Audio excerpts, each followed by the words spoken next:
বাংলাদেশ দূতাবাস কুয়ালালামপুর কোনো প্রকারেই মাননীয় উপদেষ্টার সাথে মালয়েশিয়ায় অবস্থানরত কোনো প্রবাসী সাংবাদিকের সাক্ষাৎ করতে দিচ্ছে না।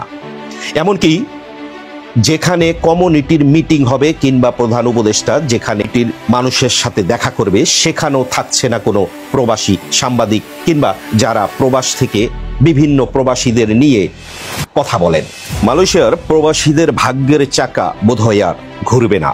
আমি যদি এক কথায় আপনাকে এখানে বলি, প্রধান উপদেষ্টার সাথে যে কমিউনিটির মিটিং সেট আপ করা হয়েছে সেখানে শুধুমাত্র দূতাবাসের পছন্দের লোক ছাড়া অন্য কেউ প্রবেশ করতে পারবে না, কিংবা যারা রাজনৈতিক নেতৃবৃন্দ তারাই সেখানে থাকবে।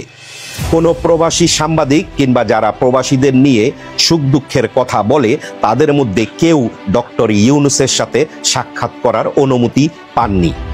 যদিও এর আগে দূতাবাস থেকে বিভিন্নভাবে প্রবাসী সাংবাদিকদের দেখা করার সুযোগ করে দেওয়ার কথা বলা হয়েছিল, কিন্তু সেটা এখন মানা করে দেওয়া হয়েছে। কথা হচ্ছে কেন কিংবা কি কারণ যদি আমি আপনাদেরকে একটাই বলি, দূতাবাসের বিরাট দুর্নীতি যেটা প্রকাশ পাবে মাননীয় প্রধান উপদেষ্টার কাছে। পাসপোর্ট নিয়ে যে দুর্নীতি, কলিং ভিসা নিয়ে যে দুর্নীতি হয়েছে, এগুলি সব কিছু প্রকাশ পাবে উপদেষ্টার কাছে।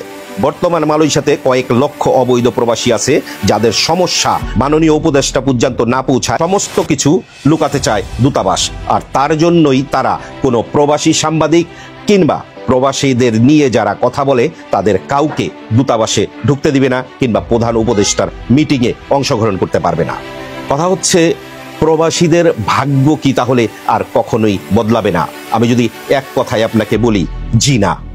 এভাবে যদি চলতে থাকে, দূতাবাসে যারা চাকরি করে তাদের যদি কোনো পরিবর্তন না হয়, আমি আপনাকে গ্যারান্টি দিয়ে বলতে পারি দূতাবাসের যতক্ষণ না অ্যাম্বাসিডার পরিবর্তন হবে, দূতাবাসের প্রতিটা অফিসার যতক্ষণ না পরিবর্তন হবে, ততক্ষণ কোনো প্রবাসীর পরিবর্তন দেখা যাবে না।